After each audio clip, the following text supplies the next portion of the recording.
Boa noite, queridos companheiros, a paz do Mestre esteja com todos. Nós hoje vamos falar sobre as leis morais, livro dos Espíritos, e vamos falar sobre o capítulo 10, que fala da lei de liberdade. Para a gente começar, nós vamos buscar lá em Coríntios a seguinte colocação: tomai cuidado, porém, para que essa vossa liberdade não se torne ocasião de queda para os fracos. Está em Coríntios 8 e 9, os itens. E nós vamos falar, sobre o que é liberdade. Para a gente começar, o que é liberdade? O que a gente pode definir sobre liberdade? Liberdade é a capacidade do homem de poder agir por si mesmo, com autodeterminação, independente de tudo ou de toda correção exterior. Liberdade é a ausência de submissão e escravidão. Somos livres. Nós vivemos uma época de escravidão. Nós lembramos da nossa história, mas hoje nós temos a liberdade, não somos escravos nem submissos.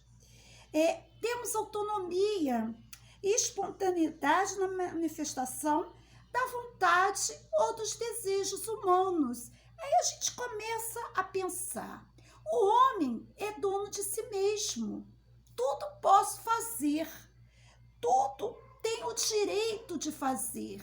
Mas aí começam as reflexões: até onde vai o meu direito? Até onde eu posso ir com o meu direito de liberdade? E os meus deveres? Aonde que ficam esses deveres? E aí a gente começa a pensar mais um pouco, que o homem, ele é livre para pensar, querer, agir, mas sua liberdade, ela é limitada. Sim, ela é limitada. Por que ela é limitada? Pelas suas próprias condições de ser, ou seja, para progredir, nós precisamos uns dos outros. Ou seja, o meu direito vai até onde começa o direito do meu companheiro. E lembrando que nós somos livres, mas nós temos leis. Temos a lei natural, a lei de Deus, que rege todo o planeta, e temos a lei dos homens também, que rege. Se a gente observar, a gente tem as leis que regem o trabalho, que regem a previdência, que regem a aposentadoria. Então, nós temos leis que regem a nossa humanidade. Somos livres, mas lembrando que nós precisamos respeitar os direitos dos outros. E lembrando da lei de sociedade, que nós vivemos em sociedade, nós somos seres sociáveis, ou seja, nós dependemos uns dos outros para sobreviver.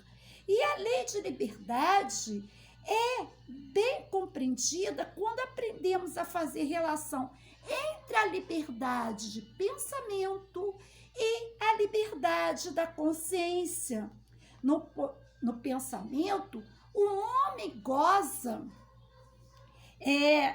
de ilimitada liberdade. Está no Livro dos Espíritos, na questão 833. Aí a gente começa a pensar: liberdade, consciência, pensamento. Aí a gente lembra o que é consciência, Aí a gente volta lá no Livro dos Espíritos, na questão 621, que pergunta assim: onde está escrita a lei de Deus? E a resposta é muito simples: está escrita na nossa consciência. Ou seja, não devemos fazer aos outros aquilo que não desejamos para nós. Ou seja, a nossa consciência, ela clama, ela grita quando não agimos de acordo com a lei de Deus, quando falhamos em alguma coisa, quando fazemos mau uso da nossa liberdade. A gente volta, o pensamento é ilimitado, mas precisamos também ficar atentos para não pecarmos pelo pensamento. Quando desejamos mal ao outro, não falamos, mas o nosso pensamento fala. Quando disparamos as farpas mentais, desejando aquele mal para o outro, que aconteça algo para aquele que a gente considera, às vezes, um inimigo, um companheiro que está nos atrapalhando. Então, precisamos tomar muito cuidado, queridos companheiros. E a consciência, como nós já falamos, ela nos diz sobre o bem e sobre o mal que fazemos ou deixamos de fazer. Mas aí nós vamos a outra palavra, a outro momento que se fala livre-arbítrio. Será que o livre-arbítrio, ele existe no homem desde o nascimento? A questão 844 do Livro dos Espíritos nos esclarece muito sobre o livre-arbítrio. Nos diz que na infância ele raramente é utilizado. Porque vocês lembram, queridos companheiros, até os 7 anos, a criança, o espírito, está ligado ao mundo espiritual, ao mundo físico. Então, ainda não tem aquela consciência despertada. Cabe aos pais a educação desse ser que veio àquela família. E aí vem a adolescência, a criança cresce, a adolescência, vem a madureza. E na madureza, o conhecimento brota, ou seja, o discernimento do certo do errado brota. Então, nós sabemos escolher, nós temos o livre-arbítrio, a nossa livre escolha de escolher as nossas ações. Na infância, quase nula. Na adolescência, ela vai despertando. Mas na fase adulta, nós temos a consciência dessa livre escolha, o caminho que podemos seguir.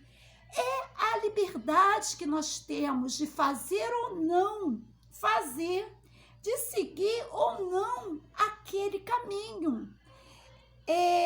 E depende também do progresso de cada espírito, do adiantamento de cada espírito.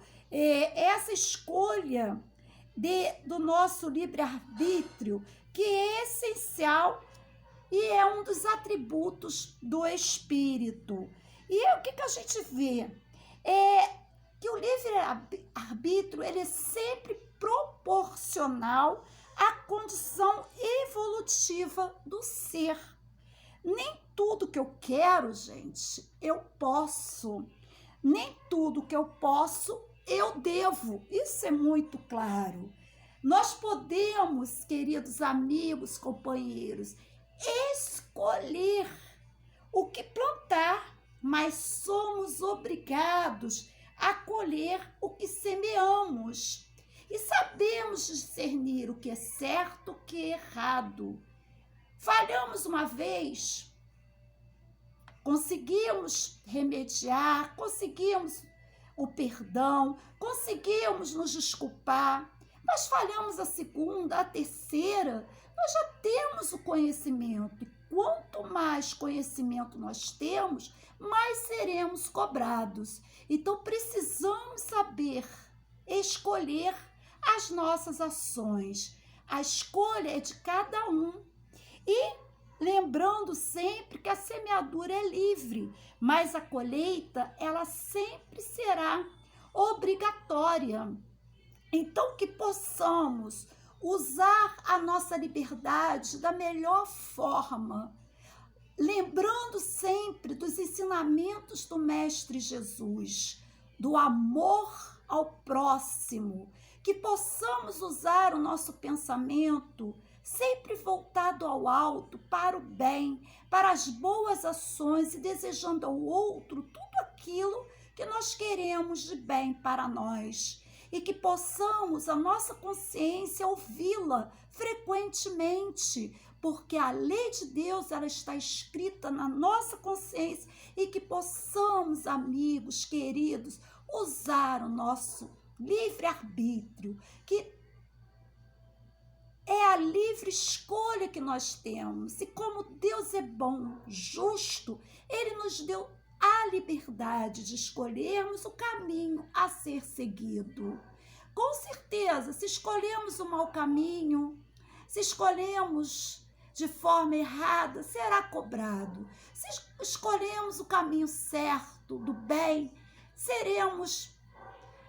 teremos a oportunidade de subir mais um degrau da evolução, mas todos recebem as mesmas oportunidades. Os espíritos são simples e ignorantes, todos nascem com as oportunidades, mas cabe a cada espírito, a cada um, escolher a sua caminhada, o seu caminhar. Muita paz, que Jesus continue iluminando todos os companheiros, um abraço virtual e que possamos, neste ano de 2021, fazermos boas escolhas, que não seja só uma mudança de calendário, mas seja uma mudança íntima, que é a nossa transformação do homem velho no homem novo, a nossa transformação moral. Muita paz, muita harmonia, Jesus sempre no nosso coração.